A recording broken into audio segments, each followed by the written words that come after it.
जय हिंद बच्चों। कक्षा 5वीं की पाठ्य पुस्तिका किसले पाठमाला के तीसरे पाठ में आप सभी का स्वागत है। बच्चों, तीसरे पाठ की जो कहानी है वो क्यों क्यों लड़की है, और जो इस कहानी के लेखिका हैं वो महाश्वेता जी हैं। तो बच्चों, इस कहानी को हम 2 भागों में पढ़ेंगे। तो पहले भाग में हम महाश्वेता देवी जी के बारे में कुछ जानकारियाँ प्राप्त करेंगे और साथ ही इस कहानी को पढ़ेंगे और समझेंगे। तो आइए बच्चों, महाश्वेता जी के बारे में जानकारियाँ प्राप्त करते हैं। बच्चों, महाश्वेता देवी जो थी एक बांग्ला साहित्यकार एवं सामाजिक कार्यकर्ता हैं। महाश्वेता जी का जन्म जो है वो 14 जनवरी 1926 को ईस्ट बंगाल, जो भारत विभाजन के समय पूर्वी पाकिस्तान वर्तमान में बांग्लादेश के ढाका शहर में हुआ था। बच्चों, उन्होंने अपने आप को एक पत्रकार, लेखक, साहित्यकार और आंदोलन धर्मी के रूप में अपने आप को विकसित किया है और इन्हें 1996 में ज्ञानपीठ पुरस्कार से भी बच्चों सम्मानित किया गया था। तो आइए बच्चों, अब हम इस कहानी को पढ़ते व समझते हैं। तो बच्चों, ये एक छोटी सी कहानी है जो क्यों क्यों लड़की। अब उस लड़की का नाम क्यों क्यों क्यों पड़ा, हम इस कहानी को पढ़ेंगे तभी हमें पता चलेगा। तो बच्चों, छोटी सी लड़की थी मोइना। वो लगभग 10 वर्ष की थी। एक बड़े से सांप का पीछा कर रही थी। मैं उनके पीछे भागी, उसे पकड़कर बोली, ना मोइना, काट लेगा। मैं उसे आंगन तक घसीट ले आई, जहां उसकी माँ खीरी टोकरी बून रही थी। अब बच्चों, इसमें लेखिका ये कह रही है, लेखिका जो है एक छोटी सी लड़की मोइना के बारे में बात कर रही है। तो उस वक्त मोइना जो थी ना, वो सांप के पीछे भाग रही थी। तो लेखिका जो है उसके पीछे उसे पकड़ने के लिए भाग रही थी और मोइना को मना कर रही थी कि सांप के पीछे मत भागो, वो सांप उसे काट लेगा। उसके बाद तो लेखिका जो है बच्चों उसको घसीटते हुए आंगन में ले आई और जहाँ पर उसकी माँ बैठकर टोकरी बुन रही थी। और चलो थोड़ा आराम कर लो, ये खीरी ने कहा। मोइना मटक कर कहा, क्यों? फिर बाबू की बकरियां कौन लाएगा, और लकड़ी लाना, पानी लाना, ये सब कौन कर? मोइना अपने काम पर भाग गई। खीरी सिर हिलाते हुए बोली, ऐसा बच्चा नहीं देखा कभी, बस कहती रहती क्यों क्यों। गांव के डाकिया बाबू ने तो उसे क्यों को लड़की का नाम दे दिया है। डाकिया बाबू यानी पोस्टमैन, जो उस लड़की का नाम क्यों क्यों दिया है। तो बच्चों, इस लड़की का नाम था मोइना, लेकिन डाकिया बाबू ने इसे नया नाम दिया था क्यों क्यों लड़की, क्योंकि ये हर बात में क्यों क्यों करके हर बात में सवाल पूछती रहती थी। मुझे तो अच्छी लगती है मोइना, मैंने कहा। मोइना एक आदिवासी लड़की थी। आदिवासी यानी पहले पुराने ज़माने का रहने वाले लोग लड़की थी। मोइना सवाल पर सवाल करती जाती थी, क्योंकि मुझे नदी से पानी लाने के लिए मीलों चलना पड़ता है। हम पत्तों की झोपड़ी में क्यों रहते हैं? हम इनमें 2 बार चावल क्यों खाते हैं? मोइना गांव के बाबुओं की बकरियां चराने का काम करती थी। वह अपना काम करती और घर आ जाती। खाने के समय ओठों से बुदबुदाती रहती यानी ओठों से बातें करना, क्या उनका बचा कुचा खाना खाऊं। बच्चों, हमेशा बड़बड़ाती रहती थी कि क्या मैं बचा कुचा खाऊं, मैं तो बढ़िया खाना बनाऊंगी शाम को और सारे घर वालों के साथ बैठकर खाऊंगी। उस वर्ष मैं समिति के साथ वहाँ 1 माह तक रुकी थी। समिति यानी किसी कार्य के लिए बनाई गई संस्था रुकी थी। एक सुबह मोइना ने बताया, अब ये जो रुकने की बात करी थी वो कौन करी थी? लेखिका ने, कि वहाँ पर एक समिति नाम की संस्था थी और मैं उन्हीं के साथ 1 माह तक यानी 1 महीने तक रुकी हुई थी।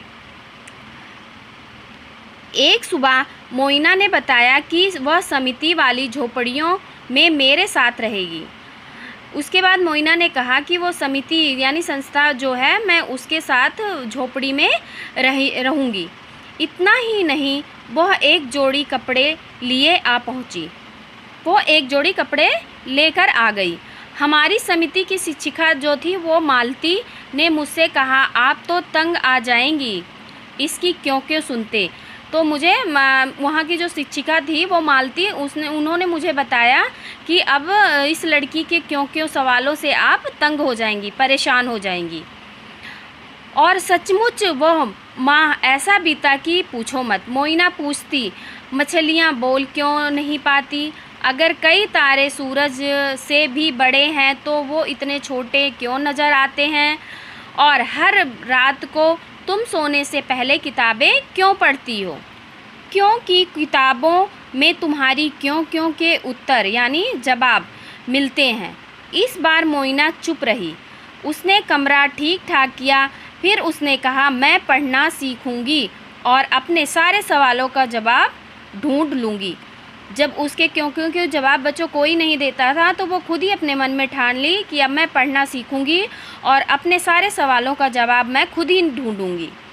मोइना मुझसे पढ़ने लगी। जो जो वह मुझसे सीखती वह बकरियां चराते समय दूसरे बच्चों को बताती रहती थी। तो बच्चों, लेखिका ने ये कहा कि वो जो मुझसे सीखती थी वो जब वो बाबुओं की बकरियां चराने जाती थी तो उस समय उस बातों को उन बच्चों को बताती थी जो उनके साथ भी और भी बच्चे रहते थे। कई तारे तो सूरज से भी बड़े हैं, सूरज पास है इसलिए वह इतना बड़ा दिखता है। मछलियाँ हमारी तरह बातें नहीं करती, उनकी अपनी भाषा है जो सुनाई नहीं देता। क्या तुम्हें पता है वो पृथ्वी गोल है? अब जो है 1 वर्ष के बाद जब मैं उस गांव में पुनः यानी दोबारा पहुंची तो सबसे पहले मोइना की आवाज़ सुनाई दी, क्योंकि आज स्कूल क्यों बंद है। समिति के स्कूल के अंदर एक बकरी को अपने साथ घसीटते हुए उसे मालती ने पूछा, तुम जानती हो मोइना, मैं तुम्हें सुबह 9 से 11 बजे तक कक्षा लगाती हूँ। उन्होंने बोला कि मोइना, क्या आपको पता है कि मैं सुबह 9 बजे से 11 बजे तक कक्षा लगाती हूँ, यानी हमारा कक्षे में पढ़ाई चलती है। मोइना ने पाँव पटक कर कहा, पर समय क्यों नहीं बदल सकती? मुझे सुबह के समय बाबू की बकरियाँ चरानी होती है। तो उस समय मोइना जो है अपने पैर को पटकती हुई ऐसे कह रही है कि आप समय क्यों नहीं बदल सकती? मुझे तो सुबह के समय बाबुओं की बकरियां चरानी होती है। मैं तो 11 बजे के बाद ही आ सकती हूँ। तुम पढ़ाओगी नहीं तो मैं सीखूंगी कहाँ से? उन्होंने लेखिका से कहा, मोइना ने लेखिका से कहा कि आप टाइम क्यों नहीं बदल सकती हैं? क्योंकि मैं सुबह 9 बजे से 11 बजे तक जो है वो बाबुओं की बकरियां चराती हूँ, तो मैं कैसे आ पाऊँगी? इसलिए मैं 11 बजे के बाद ही आ सकती हूँ। और अगर आप मुझे पढ़ाओगी नहीं तो मैं कैसे सीखूंगी और कहाँ सीखूंगी? शाम को मैं मोइना की झोपड़ी पर गई। देखा कि मोइना अपनी छोटी बहन और बड़े भाई को बता रही थी कि एक पेड़ काटो तो 2 लगाओ। बच्चों, वो अपने भाई बहनों को समझा रही थी कि अगर आप एक पेड़ काटते हो तो उस जगह पर आप 2 पेड़ लगाओ। खाने से पहले हाथ को धो जानते हो क्यों? अगर नहीं धोओगे तो पेट दर्द हो जाएगा। तुम कुछ नहीं जानते हो। क्यों? क्योंकि तुम समिति की कक्षा में नहीं जाते हो। वो जो है जो वहाँ से समिति की कक्षा से बच्चों जो मोइना पढ़कर आती थी वो अपने भाई बहनों को भी समझाती थी और कहती थी कि तुम्हें इसका सवाल क्यों नहीं पता है, क्योंकि तुम समिति की कक्षा में नहीं जाते हो। मोइना अब 18 वर्ष की है। वो समिति के स्कूल में पढ़ती है। मोइना जो है वो 18 वर्ष की हो चुकी है और वो समिति के स्कूल में पढ़ती है। अगर आप उसके स्कूल के पास से गुजरेंगे तो आपको उसकी आवाज़ जो है सुनाई देगी। क्या सुनाई देगी? आलस मत करो, सवाल करो मुझसे। वो कहती है कि आलस कभी मत करो और आपके जो भी सवाल हैं वो मुझसे करो। और दूसरे बच्चे भी अब पूछना सीख रहे हैं। क्यों? बच्चों, मोइना जो है अब बच्चों को उसी में पढ़ती है और दूसरे बच्चे भी अब मोइना की तरह सवाल पूछना शुरू कर दिए। तो बच्चों, इस कहानी को हम 2 भागों में पढ़ने की बात कही थी। तो पहले भाग में हमने कहानी को पढ़ा और अच्छे से समझा और दूसरे भाग में हम आपको गृह कार्य देंगे। तो बच्चों, गृह कार्य में आपके सबसे पहले आते हैं शब्दार्थ। शब्दार्थ में है डाकिया बाबू यानी पोस्टमैन। पोस्टमैन जो डाकिया जो चिट्ठी देते हैं वो उसको पोस्टमैन बोलते हैं। और जो भी आदिवासी बहुत पुराने ज़माने के ढंग से रहने वाले लोग।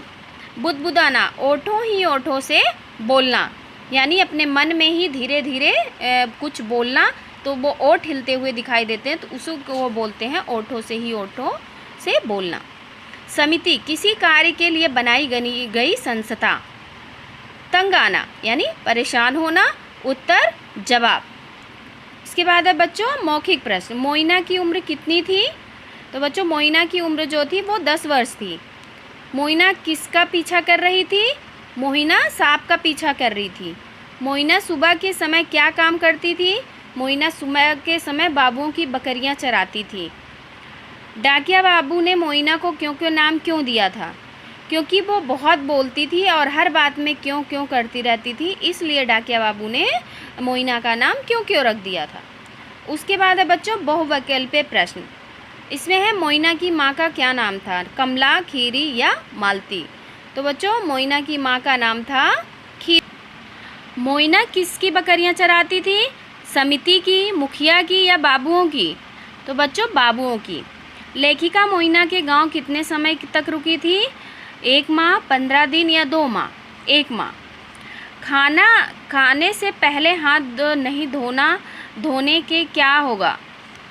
तो बच्चों खाना खाने से पहले हाथ ना धोने से पेट में दर्द होगा। इसके बाद है आपका एक शब्द में उत्तर दीजिए। मोइना की माँ क्या बुन रही थी? टोकरी। समिति की शिक्षिका का क्या नाम था? मालती। लेखिका सोने से पहले क्या पढ़ती थी? किताबें। मोइना कैसे खाना खाती थी? हाथ धोकर। लेखिका कितने वर्ष बाद पुनः वापस आई थी? उसके बाद है बच्चों लिखित प्रश्न। लेखिका मोइना के पीछे क्यों भाग रही थी? तो बच्चों आपको पाठ को सही से पढ़ना है और दिए गए प्रश्नों के उत्तर स्वयं लिखना है। मोइना क्या क्या काम करती थी? मोइना क्या क्या सवाल करती थी? मोइना लेखिका से सीखकर कौन कौन सी बातें बच्चों को बताती थी? मोइना ने लेखिका से कक्षा का समय बदलने के लिए क्यों कहा?